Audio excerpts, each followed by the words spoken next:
kalau doxing itu adalah memproses data pribadi seseorang tanpa persetujuan atau tanpa izin dari pemiliknya.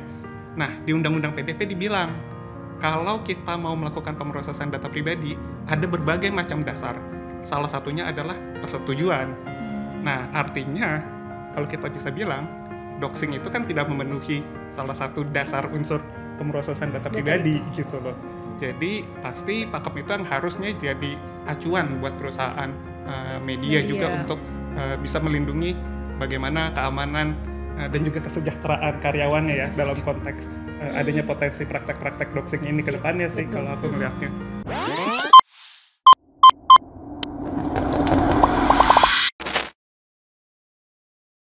Halo teman-teman, aku Syarani. Kita kembali di Progresif, media alternatif dengan perspektif kelas pekerja.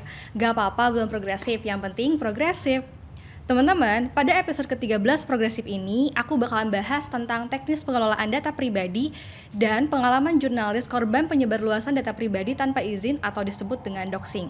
Tapi, sebelumnya perlu kalian ketahui dulu nih. Jadi, pada episode Progresif sebelumnya sudah dibahas tentang tantangan perlindungan data pribadi dalam ruang lingkup perusahaan media. Lalu, diketahui kalau nantinya Undang-Undang PDP diimplementasikan, diharuskan adanya praktisi perlindungan data pribadi atau Data Protection Officer atau DPO pada setiap perusahaan media, tanpa terkecuali. Tujuannya untuk mengawasi lembaga terkait agar mematuhi ketentuan peraturan Undang-Undang PDP. Lantas, seperti apa sih implementasi secara menyeluruh teknis pengelolaan data pribadi pada perusahaan media sehingga tidak sampai mengganggu kerja-kerja jurnalistik? Kemudian, di waktu mendatang, kejadian doxing terhadap jurnalis atau pekerja media lainnya dapat diatasi secara tepat dan lebih baiknya lagi bisa dicegah. Oke teman-teman, tanpa menunggu waktu lama lagi, kita bakalan bahas lebih lanjut yuk. Langsung sama yang paham dengan isu ini pastinya. Udah ada Kak Ruben di sini. Halo Kak Ruben. Halo. Yang merupakan staf Asosiasi Praktisi Perlindungan Data Indonesia atau APPDI dan Kak Elma. Hai. Oke, bisa say hi ke teman-teman. Di mana Kak Elma ini adalah konten strategis di media TFR News. Ya. Oke, Kak Ruben sama Kak Elma sebelumnya apa kabar nih? Baik. Me? Always the best. Oke, sebelumnya makasih banyak nih buat Kak Ruben sama Kak Elma yang udah menyempatkan waktunya datang ke sini untuk ngobrol bareng di podcastnya Progresif gitu ya. Oke, sekarang kita bisa langsung aja untuk ngobrol santai gitu kan sama Kak Ruben dan Kak Elma. Tapi aku mulai dulu dari Kak Ruben kali ya. Kak Ruben boleh dijelasin dulu APPDI itu sebetulnya apa sih? Oke, boleh banget. Tapi pertama-tama sebelum aku menjelaskan mengenai Abdi, aku mau mengucapkan terima kasih nih buat teman-teman di Progresif yang sudah bisa mengundang Abdi ke sini untuk mungkin berbagi sedikit tips and trick terkait dengan strategi implementasi PDP. Nah, berbicara mengenai Abdi sendiri, sebenarnya Abdi adalah Asosiasi Praktisi Pelindungan Data Indonesia yang sudah berdiri sejak 17 Juli 2020 dan sudah mendapatkan status dari Kemenkumham sebagai perkumpulan. Saat ini Abdi sudah memiliki anggota lebih dari 1.000 orang dan juga boleh dibilang sebenarnya anggota-anggota kita juga cukup vokal ya. Tidak hanya dalam hal menerapkan undang-undang PDP ataupun praktek perlindungan data pribadi, tetapi juga mengadvokasikan isu-isu undang-undang ataupun peraturan turunan lainnya sepanjang itu berkaitan dengan tata kelola data pribadi tentunya. Oke. Nah kalau dari Kak Alma sendiri mungkin boleh dijelasin dulu ke teman-teman TFR News itu apa?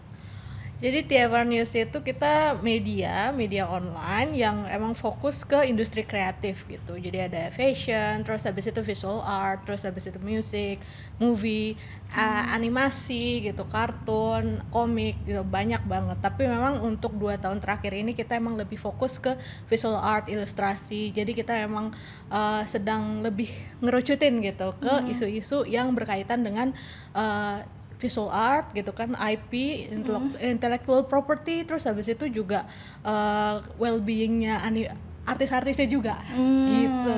Jadi nggak cuma dari sisi bisnis tapi juga si individualnya di dalam industrinya sendiri gitu. Oke. Oke, makasih sebelumnya buat Kak Alma sama Kak Ruben yang udah memperkenalkan dulu tentang atribusinya masing-masing gitu ya. Karena mungkin teman-teman di luar sana ada yang udah tahu dan mungkin baru tahu setelah nonton podcast ini gitu ya.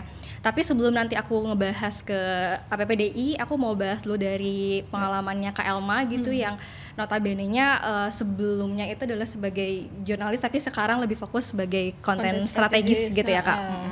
Nah, mungkin boleh diceritain gitu Kak ke teman-teman seperti apa pengalaman Kakak ketika mengalami doxing itu sendiri? Jadi itu kejadiannya udah lama banget ya, kayak awal 2020-an, jadi sebelum Covid.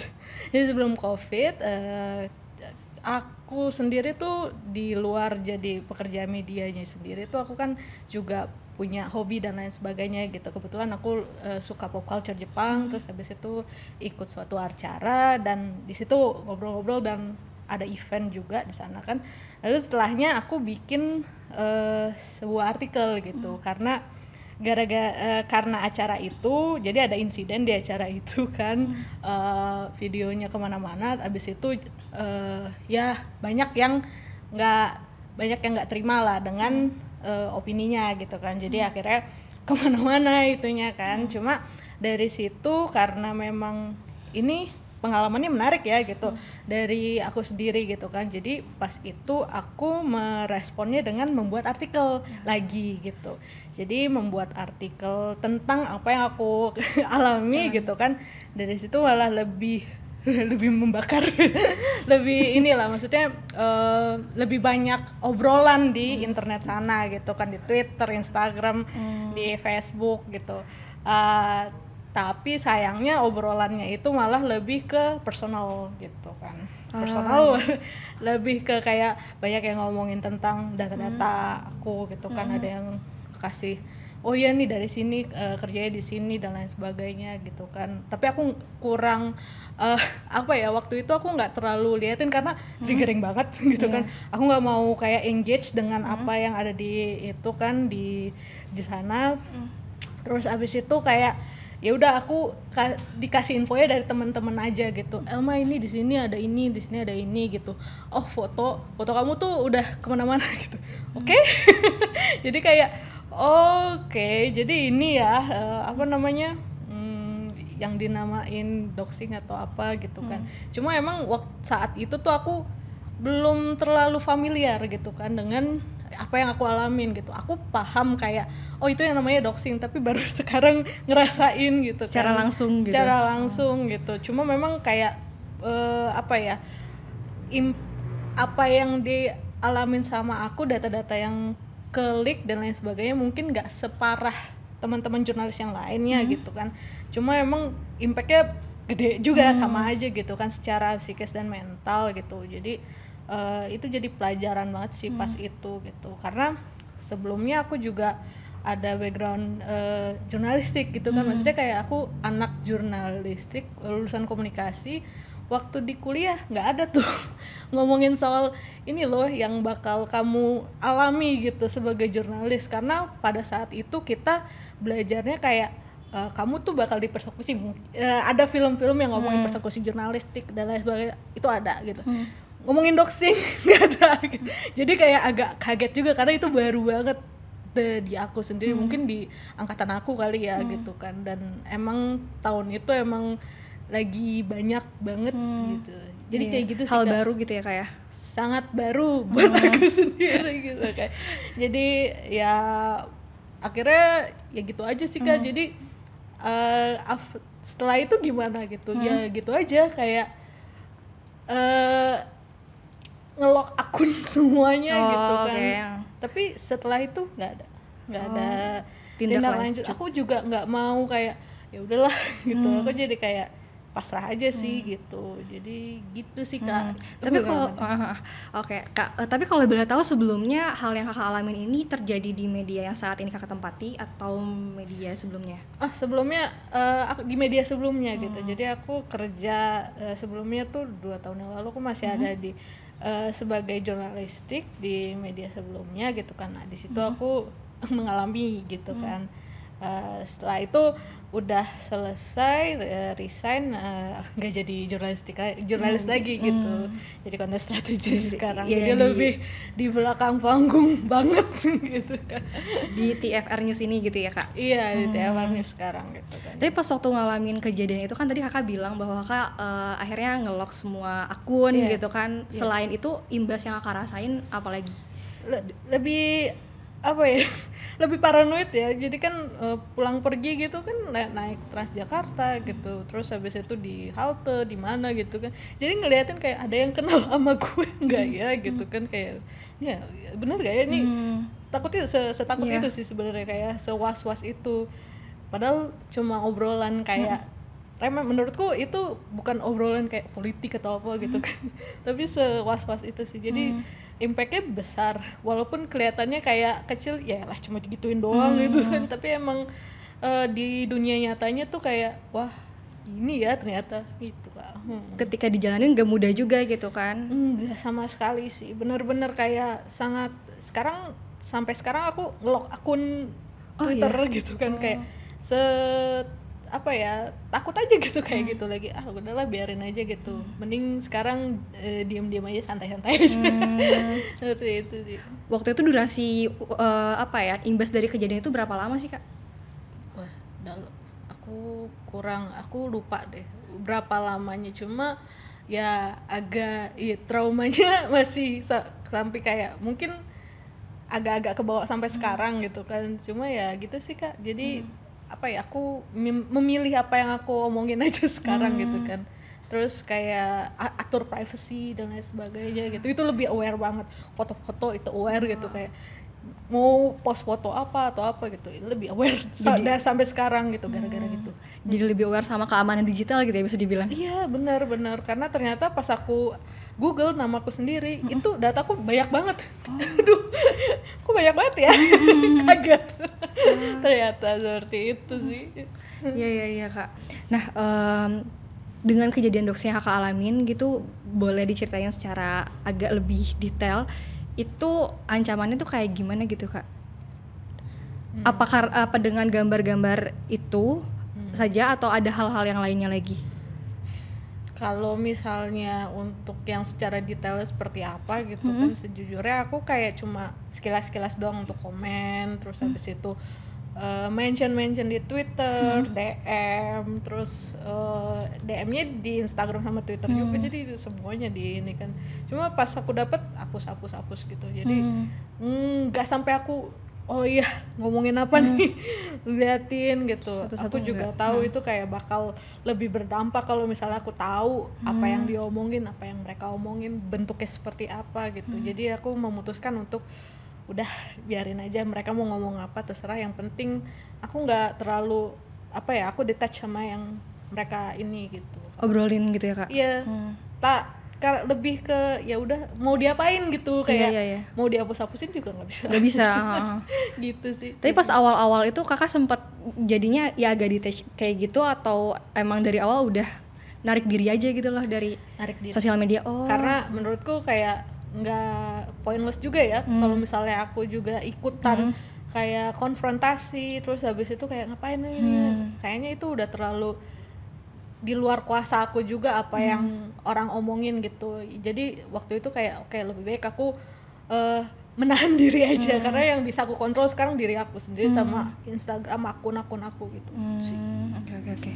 Oke, kita tahan dulu ya Kak obrolannya sejenak. Tadi maksudnya pengalaman Kak Elma kalau diceritain sekarang mungkin terlihatnya bisa lebih santai gitu nyeritain ya, tapi pas waktu ngalaminnya pasti nggak mudah juga gitu kan. Iya, pas ngalaminnya seru. Seru dalam artian lain ya. Dalam artian lain serunya. Sangat menantang gitu, adrenalin. Iya. Dan saat ini kan nggak sedikit para jurnalis yang ngalamin ancaman doxing gitu kan, banyak banget case-nya. Oke, sekarang aku lanjutin bahasan sama Kak Ruben aja gitu ya. Kalau dari Kak Ruben sendiri, apa tanggapan terhadap kejadian yang dialamin sama Kak Elma, dan notabene-nya gak cuma Kak Elma aja tapi banyak, maksudnya teman-teman jurnalis di luar sana ataupun misalkan pihak lain gitu yang mengalami doxing, itu kayak gimana Kak? Oke, kalau kita bicara mengenai doxing, mungkin kita lihat dulu nih secara mungkin bisa kita lihat dari sisi akademisnya dulu nih. Kalau kita lihat ada tulisan Pak Douglas di tahun 2016 yang mengemukakan sebenarnya kalau kita bicara tentang doxing ini itu ada 3 macam model. Yang satu itu de-anonimisasi, artinya dia melakukan doxing untuk bisa mengidentifikasi orang lain. Ada juga yang kedua, dia melakukan doxing untuk keperluan targeting. Artinya apa? Iya, Dia untuk ngelihat nih, oh si orang ini ada di mana nih lokasinya. Ada yang ketiga yang bentuknya juga lebih parah lagi. Kalau menurut aku ini adalah bentuk doxing untuk keperluan merusak credibility dan reputasi orang itu. Nah, pertanyaannya, lalu bagaimana nih kita menempatkan doxing di dalam aturan yang ada di Indonesia? Boleh nggak sih sebenarnya doxing ada di Indonesia? Boleh-boleh aja kayaknya. Kalau berat sih sebenarnya. Praktek sih mungkin iya. Tapi kalau kita bicara secara regulasi Sulit. tentang doxing, sebenarnya udah ada loh kita punya pakem aturannya. Bahkan dari zaman kasusnya Kak Elma waktu 2020 ya itu. Oke. Sebenarnya kita udah ada undang-undang ITE. Iya. Di undang-undang ITE kan diatur bahwa seseorang nggak boleh menggunakan ataupun memproses data pribadi orang lain tanpa persetujuan atau izin dari orang yang punya data itu. Ya juga. Nah, baru-baru ini kan juga kita ada nih undang-undang PDP. Ya, perlindungan data pribadi. Prinsipnya juga sama, bahwa data pribadi nggak boleh digunakan secara serampangan tanpa izin dari yang punya data. Oke. Nah, dari sini kan sebenarnya kita lihat dengan adanya aturan hukum yang ada, sebenarnya orang yang melakukan doxing bisa loh kena potensi sanksi hukum di Indonesia. Sanksinya apa? Kalau kita lihat di undang-undang PDP, ada aturan yang bilang bahwa setiap orang yang memproses data pribadi tanpa izin atau tanpa persetujuan bisa dikasih sanksi pidana. Jadi ini harusnya jadi catatan buat teman-teman yang dalam tanda kutip melakukan praktek doxing ataupun mau mencoba-coba melakukan doxing. Karena sebenarnya ada aturannya loh. Jadi harap berhati-hati. Iya, tapi kan kalau untuk ngelihat konteks sekarang gitu ya, dan doxing itu kan kebanyakan dilakukannya ya memang notabene di sosial media gitu ya.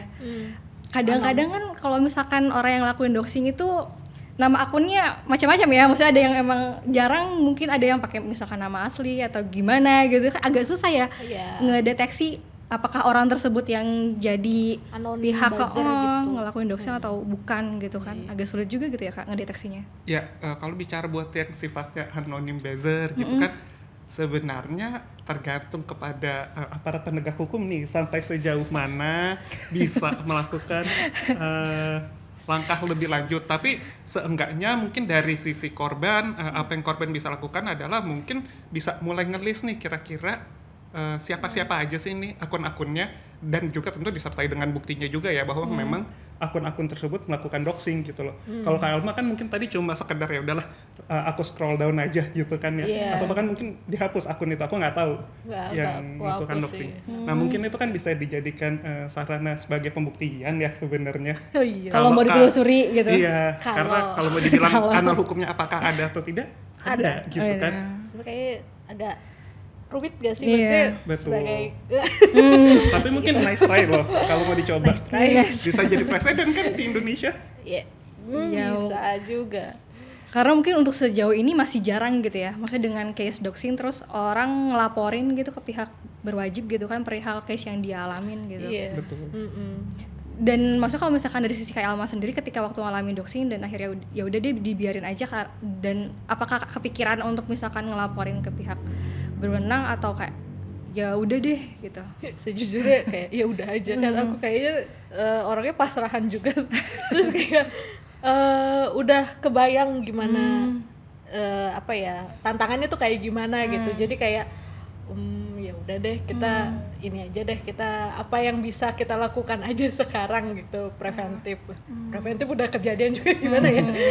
Jadi ya gitu aja sih untuk ininya, lebih ke apa ya, udah oke, ini kayaknya tantangannya gede banget nih, jadi kayak ya udah deh gitu. Dan apalagi mungkin masih tabu kali ya, maksudnya di Indonesia ini masih jarang ada yang ngalamin, tapi sebenarnya ada gitu. Kalau misalkan dikumpulin nih orang-orang yang ngalamin doxing itu banyak gitu sebenarnya.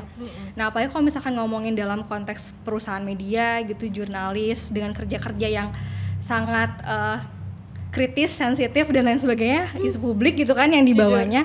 Nah tadi Kak Ruben juga ngomongin tentang undang-undang perlindungan data pribadi gitu kan. Nah apakah doxing ini sendiri itu jadi bagian dari ruang lingkup implementasi undang-undang PDP di perusahaan media nantinya gitu, biar nggak ada kejadian doxing lagi yang menyerang si jurnalis di dalamnya gitu? Kalau menurut aku sih jelas iya ya, karena kalau kita bicara undang-undang PDP, prinsipnya dia pakemnya apa? Mengatur mengenai perlindungan data pribadi. Data pribadi siapa? Tentang orang perorangan dong. Mau itu customer dari perusahaan media itu, ataupun kliennya, mitra bisnisnya, bahkan ke karyawannya sendiri. Nah cuma ini yang mungkin akan menjadi pertanyaan, bagaimana kalau jurnalisnya outsource? Itu akan menjadi menambah layer complexities yang mungkin saat ini nih di undang-undang PDP belum meng-capture itu. Karena kalau yang aku lihat perspektifnya masih sebatas oke, perusahaan media harus bertanggung jawab atas semua tindakan dari pihak-pihak yang mengatasnamakan perusahaan media tersebut gitu loh. Cuman kan ini harusnya bacaannya akan berbeda ketika ternyata si jurnalis ini adalah karyawan outsource untuk media tersebut, ya kan? Seharusnya kan jurnalis tersebut bertanggung jawab kepada media asalnya dia gitu kan. Nah ini mungkin perlu dijadikan catatan nih buat regulator ke depannya, bagaimana bisa menyikapi situasi yang seperti ini, menambah kompleksitas yang ada gitu kan dalam penanganan undang-undang PDP. Tapi balik tadi ke pertanyaan awalnya mengenai sejauh mana sih sebenarnya undang-undang PDP itu mengatur konteks doxing. Sebenarnya kan prinsip dasarnya jelas ya, yang tadi aku bilang bahwa kalau doxing itu adalah memproses data pribadi seseorang tanpa persetujuan atau tanpa izin dari pemiliknya. Nah di undang-undang PDP dibilang kalau kita mau melakukan pemrosesan data pribadi, ada berbagai macam dasar. Salah satunya adalah persetujuan. Nah, artinya kalau kita bisa bilang, doxing itu kan tidak memenuhi salah satu dasar unsur pemrosesan data pribadi gitu loh. Jadi pasti pakem itu yang harusnya jadi acuan buat perusahaan media juga untuk bisa melindungi bagaimana keamanan dan juga kesejahteraan karyawannya ya dalam konteks adanya potensi praktek-praktek doxing ini ke depannya sih kalau aku melihatnya. Ya cuman mungkin harus lebih diperhatikan lagi mungkin ya untuk yang nantinya akan ada lembaga pengawas PDP dan DPO di dalamnya, perihal skema khusus di perusahaan media itu bakal kayak gimana gitu kan. Tadi Kakak sebutin juga kalau misalkan si jurnalisnya itu outsourcing, itu kayak penanganannya bakal kayak gimana gitu, dan itu belum ada ya Kak? Sejauh ini memang lembaga PDP yang ada pun belum ada ya. Tapi mungkin ini kita bisa memberdayakan kementerian yang ada, yakni dalam hal ini Kementerian Kominfo, yang memang memiliki fungsi dan peran juga dalam konteks tata kelola di dalam ruang digital ya. Yang juga sebenarnya kan Kominfo ini adalah salah satu kementerian yang boleh dibilang menjadi inisiator ya lahirnya undang-undang PDP ini. Apalagi kita lihat kan diskusinya udah panjang nih dari zamannya undang-undang ITE di 2008. Terus tiba-tiba ada perubahan lagi di 2016, ada itu perubahan tentang data pribadi.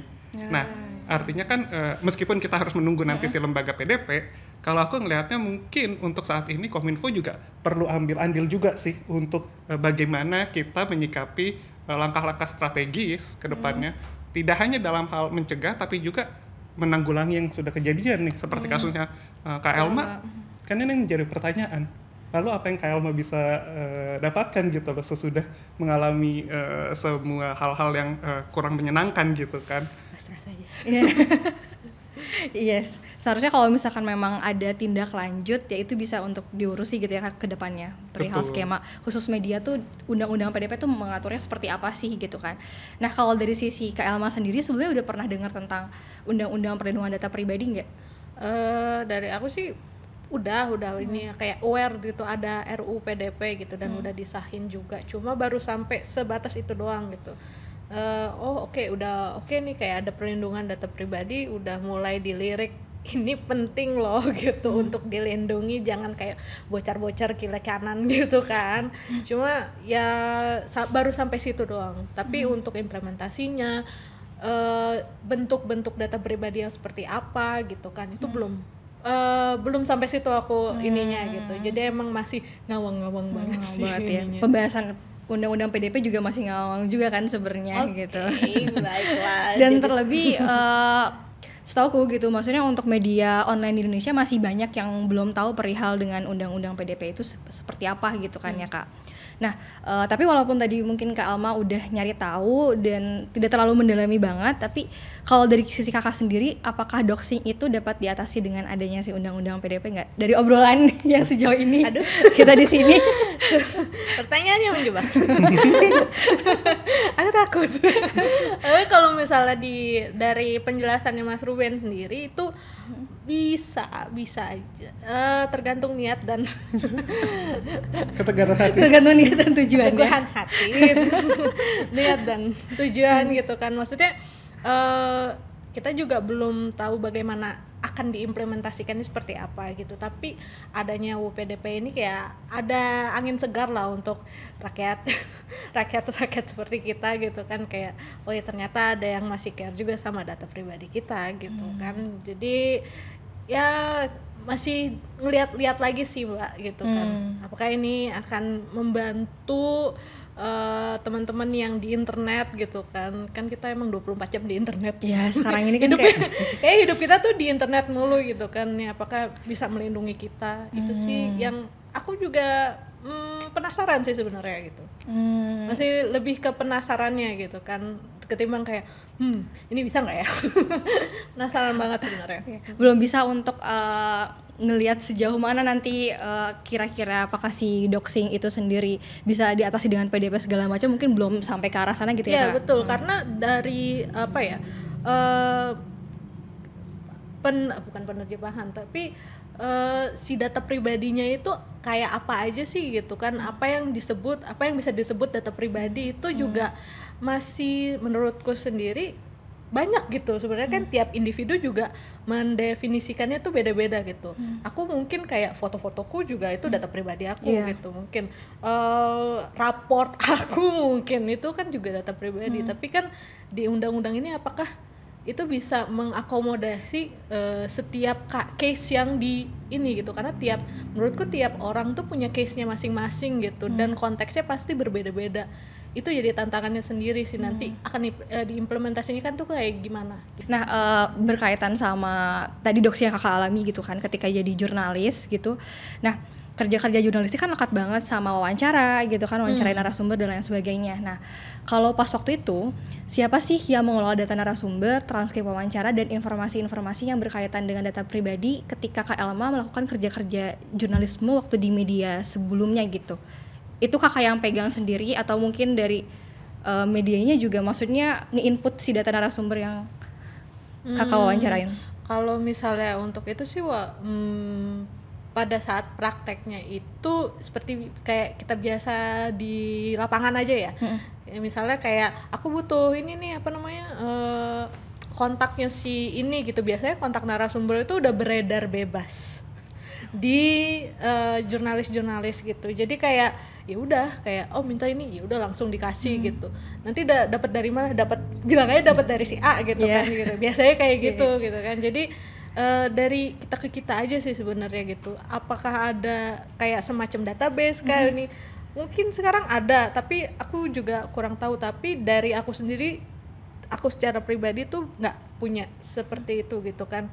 Jadi semuanya ada di kontak list aja di WhatsApp gitu kan. Jadi kalau misalnya secara tersistematis diolah gitu, ini gimana ininya, siapa dari ini dia ngomongin isu apa atau apa gitu, di aku nggak.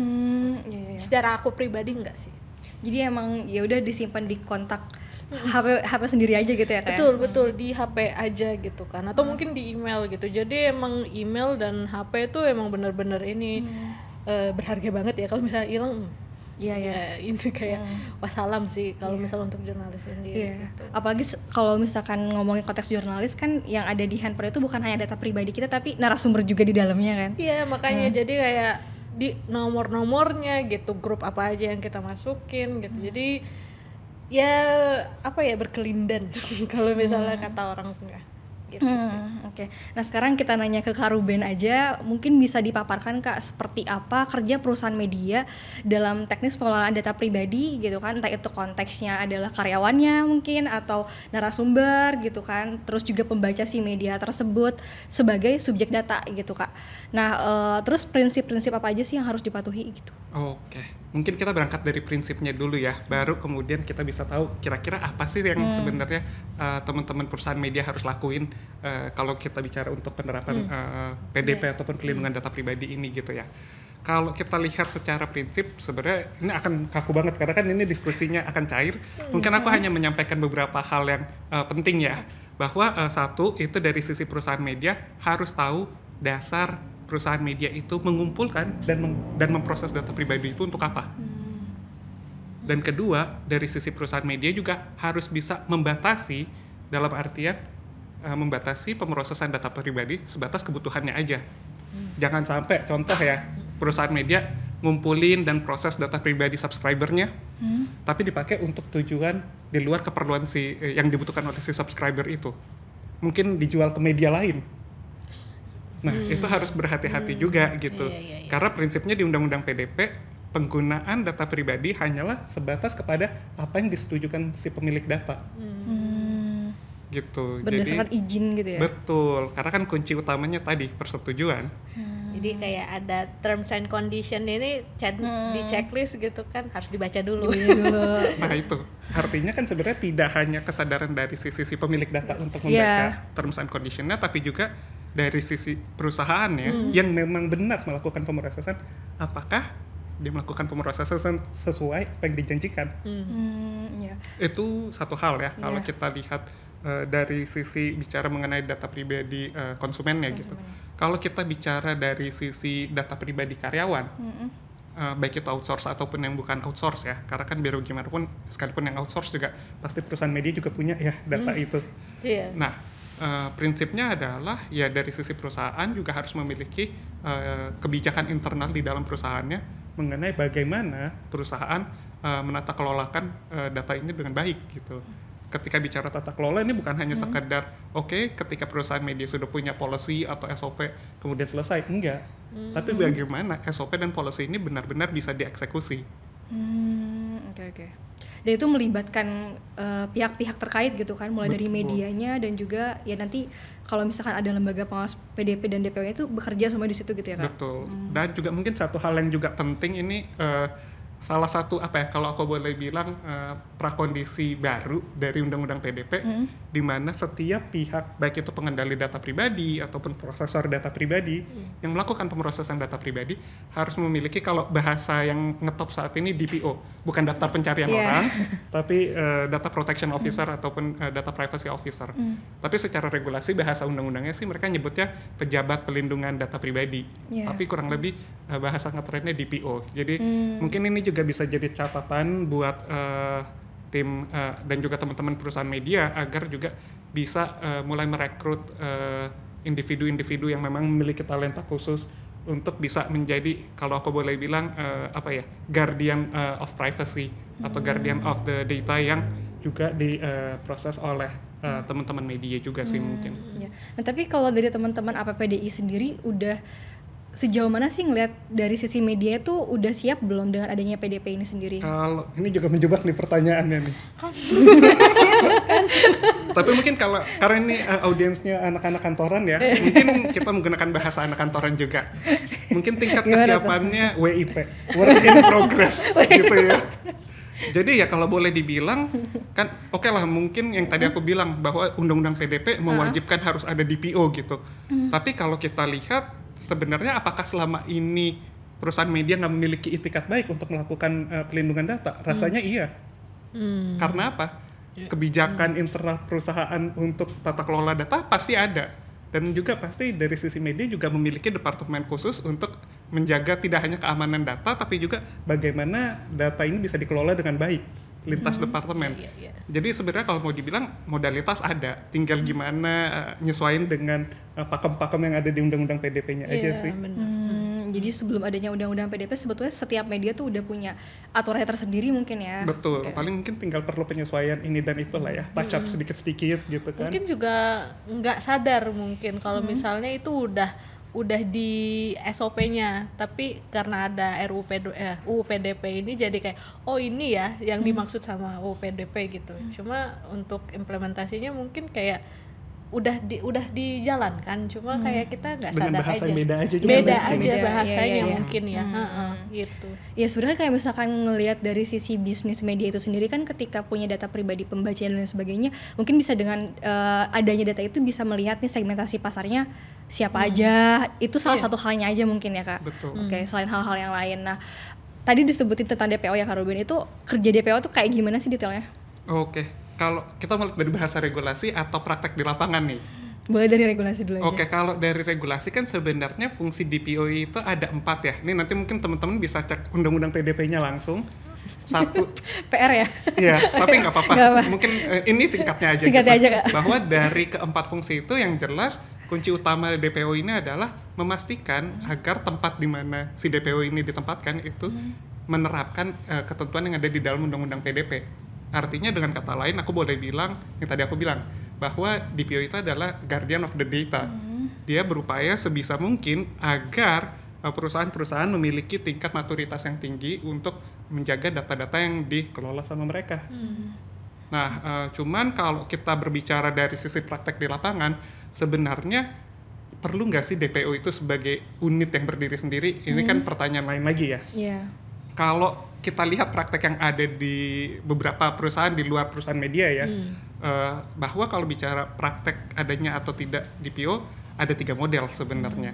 Satu itu dia memang memiliki unit DPO yang didedikasikan khusus sebagai departemen khusus. Ada juga yang kedua, mereka pendekatannya adalah oke, DPO ini hanyalah sebagai working group atau task force di mana isi working group dan task force ini adalah perwakilan dari departemen-departemen terkait.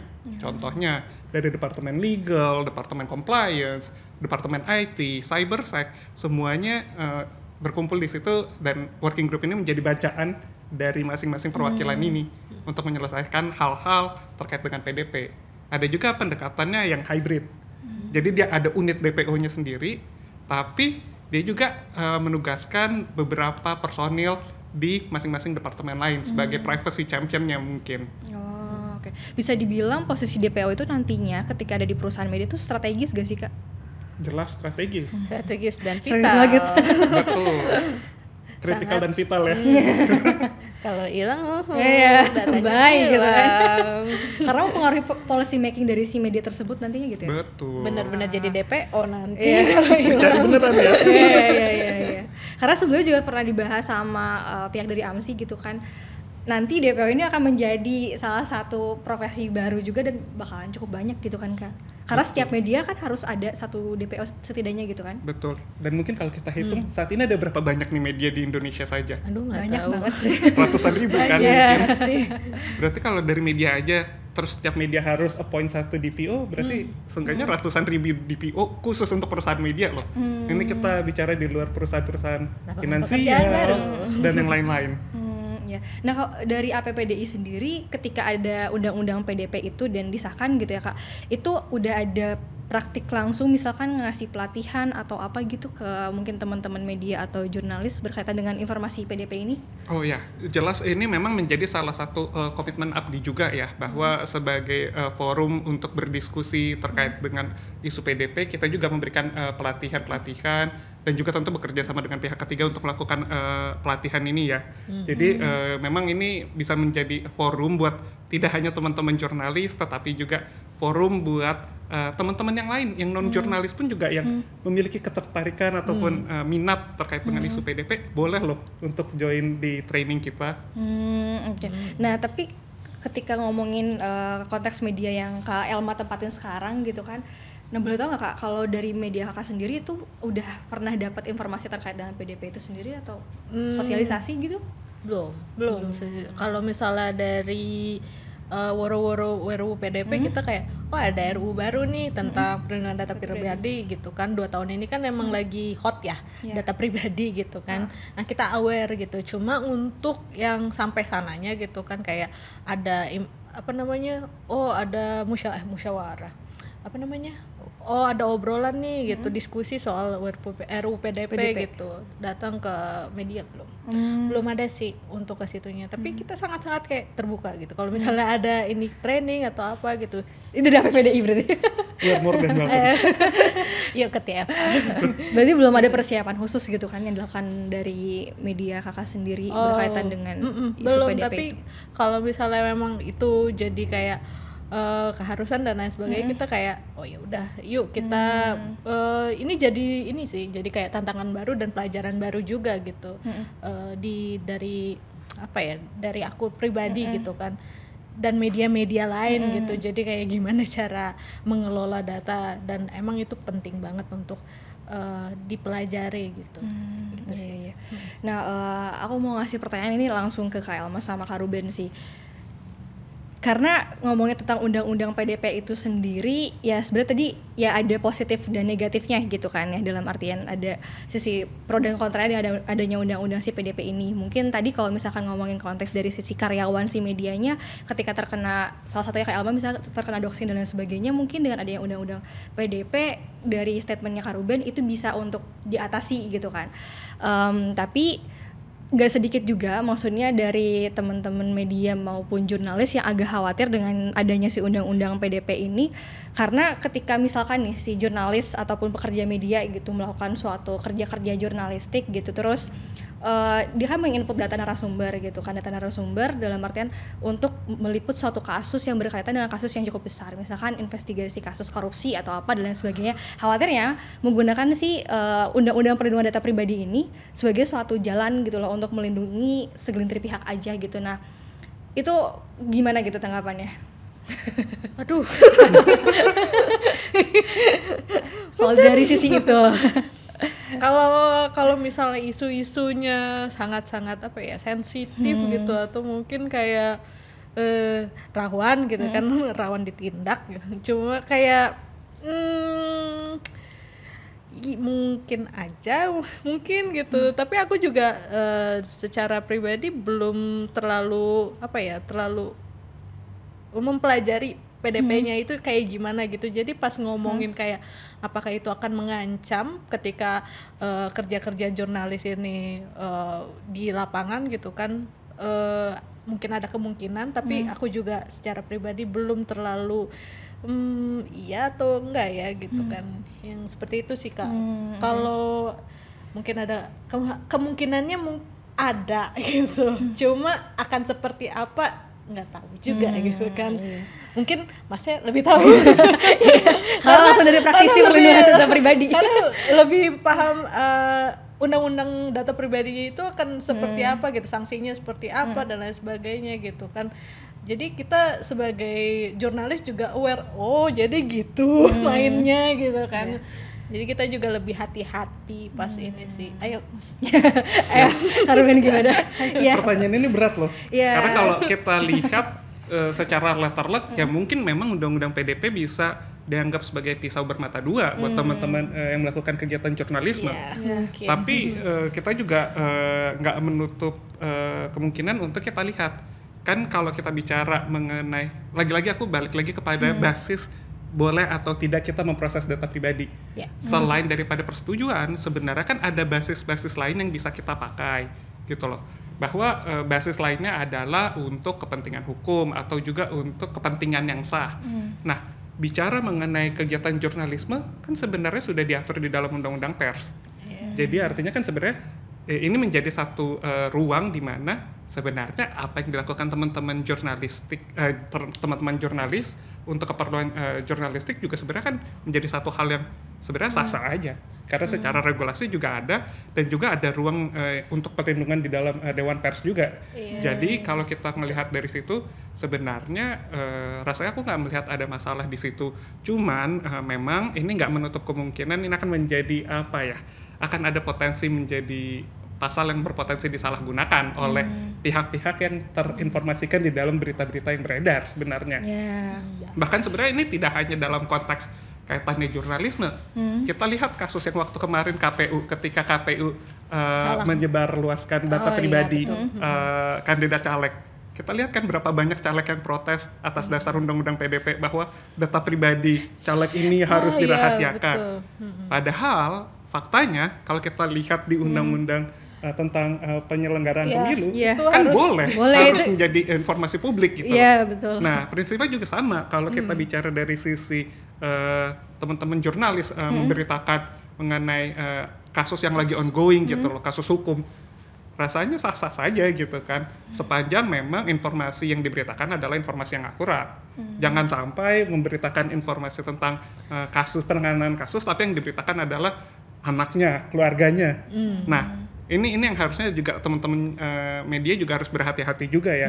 Kalau memang fokus pemberitaannya adalah tentang orang yang bersangkutan, ya sudah, sebatas itu saja, tidak usah nyerempet ke orang lain yang sebenarnya gak ada urusan gitu. Emang kan. gak ada urusan, gak ada berkaitan sama si kasus tersebut gitu. Oke. Nah, kalau dari sisi APPDI sendiri, apakah sudah mungkin memiliki suatu skema khusus gitu yang nantinya akan dilakukan oleh si DPO agar tidak bertentangan dengan kerja-kerja jurnalistik ke depannya? Wah, ini lumayan mengelus dada nih. Kalau mau dibilang mengenai bagaimana mengimbangi antara kerja DPO dan kerja jurnalisme, sebenarnya kita harus melihatnya dari dua pakem yang berbeda ya. Kalau kita melihat dalam lensa perusahaan media, jurnalis adalah pihak yang melakukan kerja di operasional bisnisnya, ya kan, mengumpulkan data. Sementara DPO ini kan menjadi pawangnya gitu loh. Jadi sebenarnya kalau boleh dibilang secara fungsinya aja sebenarnya udah beda nih. Artinya DPO fungsinya yang nggak jauh-jauh dari mengawasi nih apakah tindakan teman-teman jurnalis ini sudah memenuhi pakem-pakem yang ada di dalam aturan undang-undang PDP. Tapi kalau balik lagi, apakah APDI sudah memiliki suatu standar khusus tentang ini? Mungkin saat ini belum, karena kan sebenarnya kalau bicara mengenai standar perimbangan antara fungsi DPO dan jurnalis, kan sebenarnya ada di lembaga PDP ya, bukan di APDI. Karena kan kita sebenarnya hanyalah forum untuk diskusi dengan sesama praktisi sih sebenarnya. Tapi ya mungkin ya semoga nantinya lembaga PDP ini bisa menyediakan wadah itu gitu ya. Bisa menjembatani gitu ya, betul, Kak. atau mungkin bisa memberdayakan kerjasama dengan Kominfo dan lembaga pers terkait dengan hal itu. Ya kan? Sampai lembaganya jadi. Betul sekali. Iya. Cukup banyak ya sebenarnya PR yang harus dilakukan, entah itu dari APPDI sendiri pun lembaga pengawas PDP yang sebetulnya saat ini belum ada gitu ya, Kak. Nah, kalau ngomongin jurnalis lepas nih, Kak. Nah, apakah jurnalis lepas ini sendiri tuh masuk dalam pengontrol data seperti layaknya perusahaan media atau hanya pengolah data aja gitu? Oke. Kalau bicara mengenai kedudukan jurnalis lepas atau outsource ya, kita harus lihat dulu nih. Sebenarnya kan yang ada di dalam regulasi istilahnya adalah pengendali data pribadi dan prosesor data pribadi. Kalau kita bicara pengendali data pribadi adalah pihak yang menentukan tujuan pemrosesan data pribadi itu untuk apa. Sementara prosesor data pribadi, ini bahasa regulasinya ya, adalah pihak yang memproses data pribadi untuk dan atas nama si pengendali. Nah, kalau kita ngelihat dari skema itu, sebenarnya bicara outsource adalah posisinya sebenarnya lebih kepada prosesor. Sedangkan kalau dia jurnalis dari perusahaan media itu, maka jurnalisnya itu adalah bagian dari si pengendali. Karena sebenarnya secara struktural kan dia adalah bagian dari perusahaan itu. Sementara kalau outsource kan sebenarnya secara asal muasalnya aja dari perusahaan yang berbeda gitu kan, dari tempat yang berbeda. Artinya kalau ngelihat dari kacamata hukum seperti itu, sebenarnya si jurnalis outsource sebenarnya lebih diposisikan sebagai prosesor untuk bekerja ya atas nama dan kepentingannya si perusahaan media tersebut.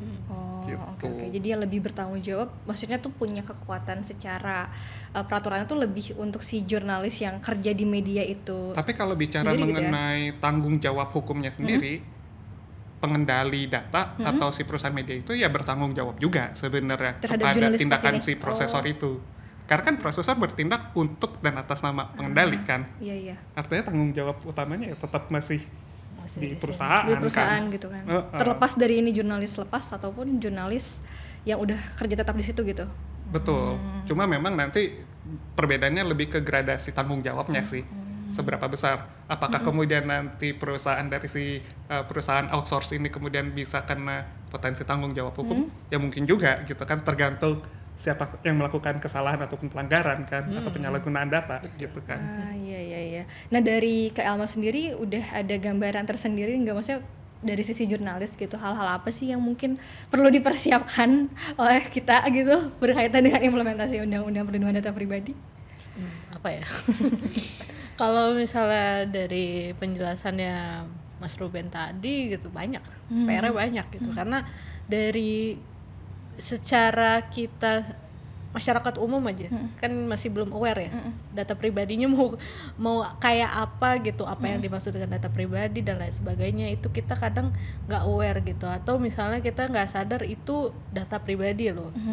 Dari individunya sendiri juga mesti lebih aware gitu. Kalau misalnya apa yang kita share dimanapun gitu kan, berkaitan dengan kita sebagai individu atau teman kita atau keluarga kita, itu data yang sangat penting gitu kan, dan mungkin saja bisa disalahgunakan gitu. Jadi dari situ PR sebenarnya banyak banget gitu ya. Sebagai sebagai pekerja media pastinya itu jadi kayak aku secara pribadi lebih aware. Oh iya ya, kontak narasumber tuh data loh gitu kan, dan itu seharusnya gitu kita lebih aware dan bertanggung jawab lah dengan kontak-kontak yang ada di kontak list kita atau di email kita gitu. Dan mungkin kalau misalnya bikin diskusi atau apa kan biasanya pakai Google Form atau apa, itu diapain, datanya perlu diolah seperti apa, dijaga seperti gimana gitu. Itu juga jadi jadi pengingat juga sih dia, aku kayak oh iya ya. Jadi kita belajar lagi sih, lebih banyak belajar tentang data pribadi itu sendiri, RUU PDP-nya gitu kan, gimana implementasinya, banyak banget. Banyak. Bukan hanya dari sisi jurnalisnya tapi juga pengelola medianya itu sendiri. Iya, gitu pengelola media secara individu, lembaga, segala macem, itu PR-nya Masya Allah banyak juga gitu kan. Pemerintah juga banyak PR-nya gitu. Abdi juga mungkin akan ada banyak PR setelah ini. Betul. Ya tadi dari Kak Alma juga nyinggung bahwasannya dengan adanya pembahasan terkait dengan Undang-Undang Perlindungan Data Pribadi ini, ternyata ya sepenting itu yang namanya data pribadi gitu kan, dan harus tahu perihal dengan penginputannya seperti apa, pengolahannya untuk apa, dan kalau nggak salah kan di Undang-Undang PDP juga ada pengaturan tentang penghancuran datanya juga nggak sih Kak? Betul, ada juga sih gitu. tentang pemusnahan data pribadi. Mana tuh gimana? Ya, nah boleh ceritain nggak Kak itu kayak gimana sih?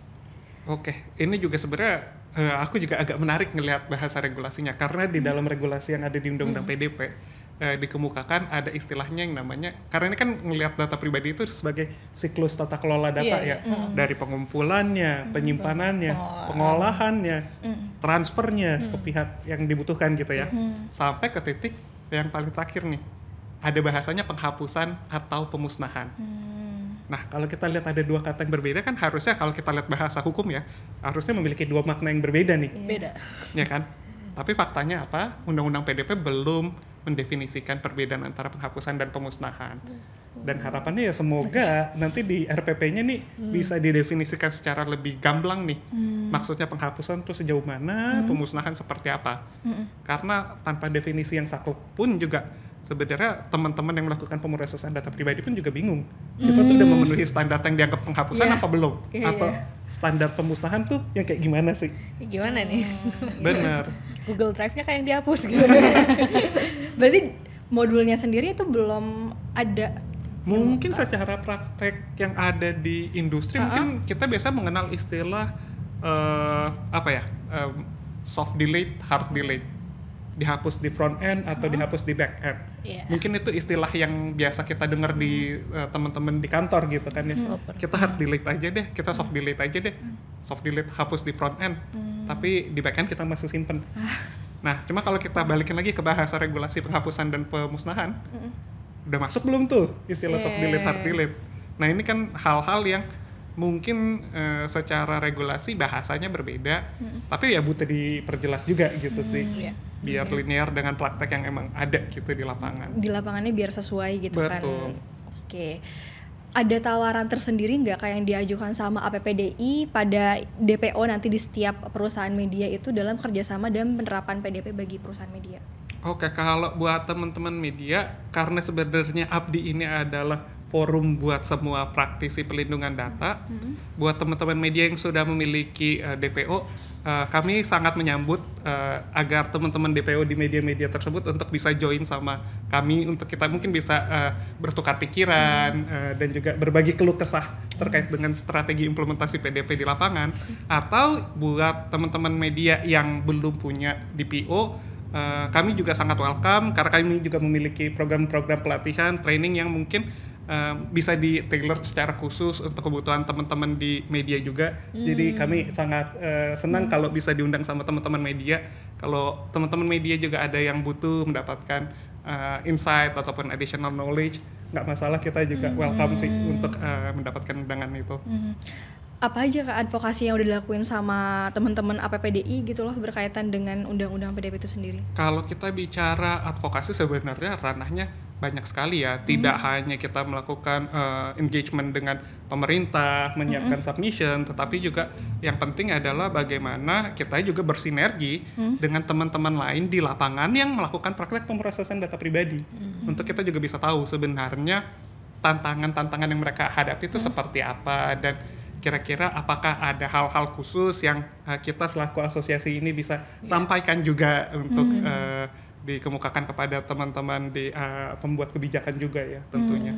Ya, tadi kan kalau setelah kita ngobrol panjang itu ternyata dari sisi teman-teman jurnalis maupun media sebenarnya ada yang udah tahu ataupun mungkin belum tahu perihal dengan undang-undang PDP ini sendiri gitu kan. Nah, ada tantangan tersendiri nggak sih yang Kak Ruben rasakan gitu dari APPDI berkaitan dengan ya tadi advokasi di lapangan gitu perihal si undang-undang PDP itu sendiri? Ya, kalau mau dibilang tantangan, rasanya setiap ada regulasi baru pasti akan menjadi tantangan buat semua orang ya. Karena semuanya pasti harus berusaha untuk menerjemahkan dengan bahasa yang mereka pahami terhadap aturan-aturan yang ada. Dan oleh karenanya itu kenapa Abdi ada di sini untuk membantu teman-teman untuk sama-sama nih kita ibarat kata oke lah mungkin RPP belum jadi, tapi kita bisa memiliki visi yang sama nih, kira-kira untuk menafsirkan satu aturan ini akan seperti apa nih. Jadi mungkin ya itu dari situ Abdi bisa memberikan insight ataupun tips and trick lah kurang lebihnya, bisa apa aja yang mungkin teman-teman perlu lakuin gitu kan ya, secara konkret. Soalnya bahasa hukum kan juga ribet ya. Iya. Kadang-kadang kan kita nggak banyak yang tidak ingin membaca juga undang-undang seperti apa gitu. Jadi menafsirkannya ke halayak luas umum itu jadi tantangan tersendiri juga dari APPDI. Terus habis itu di media juga. Gimana ya ini ya? Maksudnya apa ya? Seperti itu sih. Ya untuk menerjemahkan nih dari si undang-undang PDP ke masyarakat kan nggak semudah itu gitu ya. Oke, hal yang udah dilakukan mungkin dan juga nanti akan dilakukan oleh APPDI sendiri berkaitan dengan mungkin yang udah dilakuin ya, yang udah kita lakuin dan tentu akan kita tetap lakukan adalah kita memang selalu satu yang tadi aku sampaikan bahwa kita selalu memiliki program-program pelatihan secara berkala, baik yang kita kerjakan sendiri ataupun bekerja sama dengan pihak ketiga, ataupun kalaupun ada teman-teman yang membutuhkan pelatihan secara khusus itu kita juga bisa persiapkan. Kedua, kita juga sebenarnya di Abdi memiliki monthly meeting untuk semua member. Jadi kita bisa diskusi untuk isu-isu yang paling terkini lah ya, paling update terkait dengan tantangan teman-teman anggota nih, kira-kira apa-apa aja sih. Gitu. Termasuk tadi ya mungkin keresahan yang dirasakan oleh teman-teman media. Betul. Gitu. Dan yang ketiga juga yang nggak kalah penting adalah kita tetap menjaga relasi baik dengan pemerintah untuk menantikan nih progres RPP-nya seperti apa, ataupun aturan turunan dan aturan-aturan terkait dengan undang-undang PDP ataupun data pribadi. Iya. Terakhir harapan mungkin dari Kak Ruben sama Kak Elma berkaitan dengan undang-undang PDP ke depannya. Silakan. Duluan.